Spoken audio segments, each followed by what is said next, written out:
Today, I'm going to take this lady death clown and give her a scheisse ton of guns. Hellblaster Volley Guns, to be precise. You see, these things are pretty disgusting in auto-resolve, so today I want to do a bit of an experiment to see how disgusting they can get. So we're going to attempt to conquer the entire Empire lands as quickly as possible in the name of our boy Karl Franz, and we'll do it namely with Hellblasters. And the difficulty will be very hard, very hard. Let's go!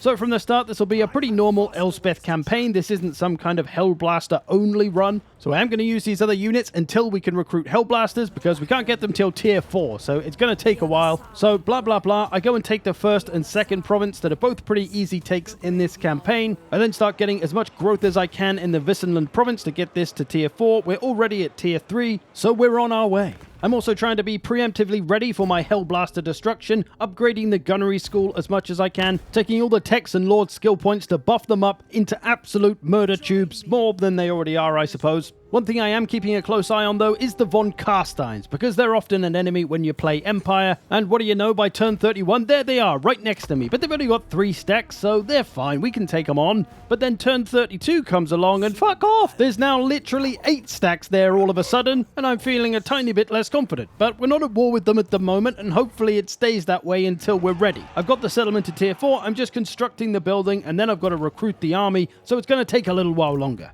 Up into turn 40, and the great recruitment drive has begun. I'm now recruiting my Hellblasters. I've kept a little bit of an army for now, just to keep the vampires, you know, a little bit deterred, so that they can see I've got a force there. It's not just like a free province they can walk into and take. And a few more turns on, and we're getting there. We've got about 6 more turns until we're fully powered up. Gonna try to find where these armies are, though. They've kind of dispersed a bit now, but they could be a good first test for our Hellblaster army. We're getting the gunnery school upgraded still as well, so now my Hellblasters are going to have suppressive fire, slowing down the enemies that they fire at. And at turn 53, we are finally ready with our full stack of Hellblaster Volley Guns and an Engineer, because he's got some buffs to them. Master of Ballistics for reload skill and accuracy, and then Triangulation for plus 12% missile strength to all of our Hellblasters. Tasty! So we've got our hopefully nasty auto-resolve army. There's just one small problem. It's 300 vampire armies. Yay! How many are there actually? 1, 2, 3, 4, 5, 6, 7, 8, 9, 10, 11, 12 and a garrison. So like 13 armies in this one little spot. Now, I shouldn't, and I know this is suicidal, but I've got to try. I've just got to try attacking these 13 armies and see what happens. Surely my auto-resolve army isn't that strong, is it? No, it's not. We're only attacking about 4 of the armies here, but still, that's too much for us. We're going to get a valiant defeat if we attack this. This is a siege settlement, though, so that might be playing into it. So I retreat and fall back and let them come to me to see what happens. And yeah, pretty much the same deal. Still 4 stacks, still too much for us. I think maybe ammo is actually the limitation here. Maybe we don't have enough ammo to deal with all of these yet. But the reason I say that is because I know that in auto-resolve, when missile units are involved, the game and auto-resolve assumes that the unit got to use all of its ammo, which typically in battles they don't. So I'm trying to fight this here just out of curiosity of whether it's possible. I'm pretty sure it's not. We're going to get overrun by their sheer numbers eventually. But I thought this would be a way to see if ammo was really the limitation. Now, we've pretty much taken out the first army here, and we've used about a quarter of our ammo, and we've got 3 more armies to deal with. So, in theory, maybe we'd have enough ammo to get rid of these armies. But as expected in this one, I've got no chance. They've overrun me. They actually used the trees to get to me, so I couldn't shoot them until they were right in front of me, this army on the left. So they actually did something smart for a change. But yeah, no chance of doing this, not on this map and with their reinforcement positions anyway. So, rewind, reload, we're going to go back to before I went suicidal, and instead of attacking them, I'm just going to sit here by the bridge and try to draw them into a choke point battle, because I figure maybe that's where I could have my advantage, if I can funnel all their armies into a little tight spot like a choke point, and then just blast the balls out of it. Maybe that'll work. So I've declared war on them. I'm just going to sit here, let them come to me. I'm going to try for an ambush, because that'll be an easy way to auto-resolve past one of the armies at least. And for some reason I decided, I don't know why I did this, I blocked one of the armies like it's going to make a fucking difference. It was a success though, so at least one of the 12 armies isn't going to come and get me. I'm saved. Dick. Now, I have actually positioned myself specifically to run backwards next to my settlement if they should come at me and I can't win, like so. I didn't get the ambush, so what I'm going to do here is retreat, which will put me next to my settlement. And hey-ho, what do you know, with the help of the garrison, we can get past 4 of these armies right here. These are pretty heavy zombie armies, though, so not that dangerous. But whatever, I'll take it. That gets 4 of their armies off the board, at least. But still 8 more to go, and hey, here's 4 of them now. So they're going to come at us again. We're going to get the garrison support again. This is one of the curious things about auto-resolve. Notice how none of my Hellblasters have actually taken any damage. Only my Lord and Hero have. It's almost like they are tanking for the missile unit. And then on this next battle, we're going to auto-resolve again, and we're actually going to lose our hero this time. So it's like he's going to take some of the damage, and what we'll notice on the auto-resolve is that my hero goes down, and alongside that, some of the Hellblasters have taken damage now as well. So there's some kind of weird tanking going on with non-ranged units or something like that. Either way, we've got 8 of those von Carstein armies pretty much destroyed. Gonna finish them off here. That much we can do by ourselves. Elspeth has gained a beefy 6 skill points from killing 8 armies, which is going to allow us to get into the second part of her red line so we can get Artillery Master, giving more ammunition, more missile strength, and better reload time for our Hellblasters. Yes! Now, while we take a few turns to replenish, I'm also building a second army, which is going to be half Hellblasters and half Hellstorm rocket batteries. And we'll see if that is any better in auto-resolve, because Hellblasters are a bit of an anti-everything kind of artillery. They don't really specialize, whereas the Hellstorm is pretty much mostly good against infantry. Over the turn, a couple of von Carstein armies sneak their way down south to Steingart with a battle that I have to fight, but luckily I'm able to choke point them in and just absolutely blob them up, hit them with this goddamn Nuln Gunnery School spell of Fate of Unaring everything, and then using my 1 unit of Grenade Outriders to absolutely blow the balls and Jesus off of the... What? Fuck it, I'll run with it. I blew the balls and Jesus off them. So I managed to get the defense win here, otherwise this would have been a pain in the ass to come and have to take this back. But now the time had come to start pushing out and actually taking stuff off the von Carsteins and giving it to the Emperor of Man, Karl Franz. I then began pushing east towards Sylvania, got a defensive alliance with Karl, and then the von Carsteins came at us again with another 4 stacks, but this time we could get a close victory. Now, I'm not sure if it's because most of these armies were zombies, or maybe we're just a little bit stronger with the extra buffs we've gained, but I'll take this close victory, and again, my hero gets absolutely plastered with damage, while the Hellblasters don't really take much at all. I then carry on my push east and start just mowing down everything vampire in my sight. They're running out of armies now. I'm going to get a decisive victory, beating up these beaten up armies, and taking the settlement, the Moot. I'm going to keep that one for myself. And I'm pretty much just an unstoppable auto-resolving machine at this point. This Hellblaster Doomstack is pretty nasty. Vlad is going to get one back on me as he attacks Averheim, which isn't very well defended. He's only going to sack it, though, and lose most of his army in the process. So, nice one, mate.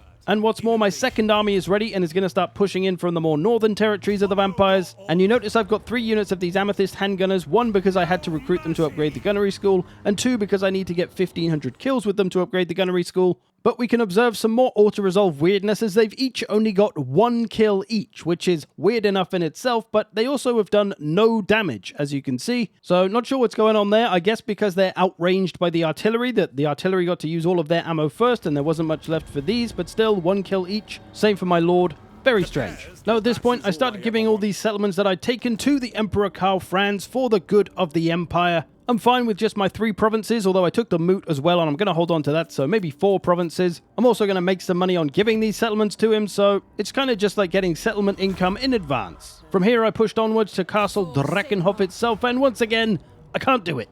There's not as many armies here, but they are a bit tougher, so perhaps that's why it's also a walled settlement again. I'll try my luck if I can get them to come out to fight me, which they do, but once again, still not enough. Still a valiant defeat.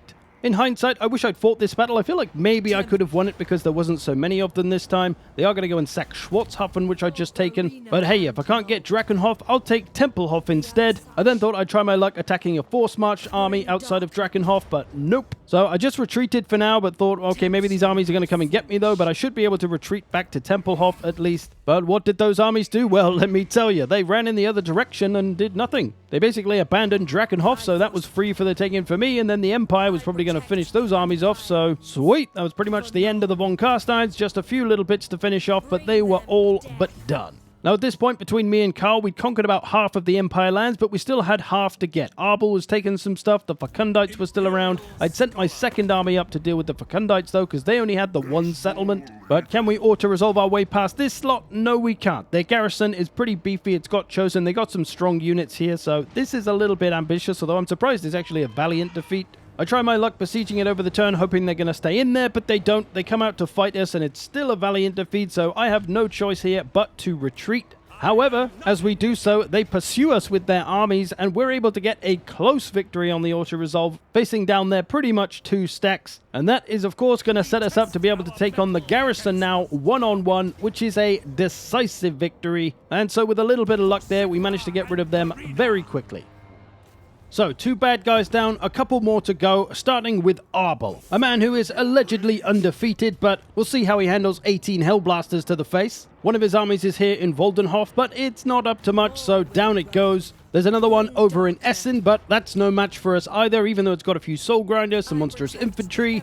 Useless. We were also taking virtually no damage in any of these fights as well, so it was feeling like this army was pretty much unstoppable versus another single army, or maybe 2. I wanted to try messing around with the idea of putting a unit in the army to actually just properly tank and be the one to take all the damage, rather than it always going on my lords and heroes when it does happen. So I figured what better unit to use than an actual tank, the Emperor's Wrath Steam Tank. I'm going to see if this absorbs all the damage in auto-resolve fights, and maybe it'll save my hero from typically being the tank. Over the next few turns, while I was chilling out in my recently acquired Beckhafen, the enemy came back on me with about 2 stacks of stuff. Got a bunch of exalted bloodletters, so a bit of a stronger, more dangerous army. We're going to get a close victory from this auto-resolve. And does our tank do the tanking? No, it doesn't. It seems like the Lord and the hero took just a little bit of damage, but that was it. The tank didn't seem to really get touched. Anyway, I press on, giving all my territories to the big man himself. My second army now is going after Arbal as well, going for Wolfenburg, but this one I actually need to fight because I need to get these Amethyst Ironsides some kills so that I can upgrade the Gunnery School. And if I auto-resolve, they're probably just going to get 1 kill each again. They need 1,500 kills, so I'm going to blow down the walls of this settlement with my artillery, and then very carefully maneuver my Ironsides inside to try and do most of the work. I got some of them up on the walls. They got a beautiful position up here to just gun down this infantry that apparently just wants to stand in front of me. I took a few nice angles, set up a few traps, and what do you know? Hundreds of kills for my Ironsides, and nearly got that done now. So we pretty much mowed down Arbal the defeated, and he was done for. I gave this settlement back to Kislev, and this left us with one main enemy in the Empire lands. Golfag, don't demonetize me, man-eater. So I declared my war on the big lad, but I wanted to try a little experiment to see if my mixed army of Hellstorms and Hellblasters was better than my just Hellblaster army. So I did a quick save and sent in the Hellstorm army to see what that would do in auto-resolve. How would it fare? Obviously decisive victory. Does it take any damage? Mostly in those missile infantries and the Lord. No real damage to the artillery. So again, a Lord and infantry tanking for all of the artillery. Reload the save, and now I'm going to go in with my other army. This is another decisive victory, of course. Who's going to take the damage? It's the hero again. The tank doesn't take much damage, neither does Elspeth. I wonder why it is that the hero is the one selected to take the majority of the damage. A couple of my Hellblasters have been hurt, though, at the bottom here. Who the hell knows?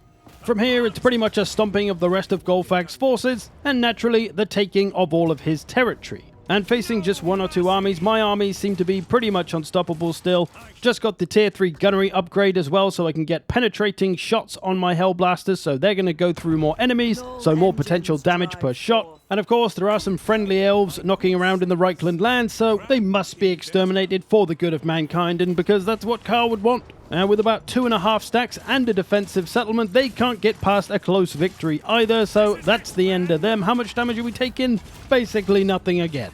And that's pretty much the story of the rest of this. I'm just going to auto-resolve my way through the last settlements. And honestly, even though I love Hellblasters, playing this campaign through made me not really enjoy Hellblasters. This was an insane auto-resolve army that I feel like probably couldn't be beaten by any other one-on-one army. And unless I'm facing 3 or 4 stacks, there's not really any worry, because when I do win a battle, I usually win it with my Hellblasters taking no damage, which means they're ready for another battle straight away afterwards. So it's just insanely powerful. And in the space of about 40 turns, we've conquered the entire empire with just 2 armies. So we learn that artillery and missiles, namely artillery, is incredibly powerful in auto-resolve. Because the auto-resolve decides I would have got to use all of my ammo before the enemy reached me. So this is useful to know if you're somebody who doesn't really enjoy playing battles and you just want to auto-resolve your way through campaigns. Here you go. For myself, I did find this quite boring because there was really no challenge other than early on with the vampires, and I definitely don't recommend playing this way if you really want to learn the game and understand it in terms of battles. For me, this has been a bit of a new experience because I don't really doomstack in this game other than in some of the videos I've done, like Minotaur-only armies or Croxagors or Ghosts, whatever. Those feel pretty strong. But compared to this, they don't really feel that strong. I feel like if that full last Minotaur army came up against this Hellblaster army, auto-resolve decisive victory for the Hellblasters, easy. And at least if I do want to have some fun with battles, I can go in and play a Minotaur-only army against another army and have some challenge there. Whereas Hellblasters, well, it would be an incredible challenge to try and win some of these battles, fighting the battle, but generally you're not going to because the enemy is going to reach you before you get to use all of your ammo. How do you play? Are you a Doomstack player? Do you just try to get these crazy powerful auto-resolve armies? Do you prefer a balanced army? What do you like? Let me know. I hope you enjoyed this. Thanks for watching. I'll see you in the future.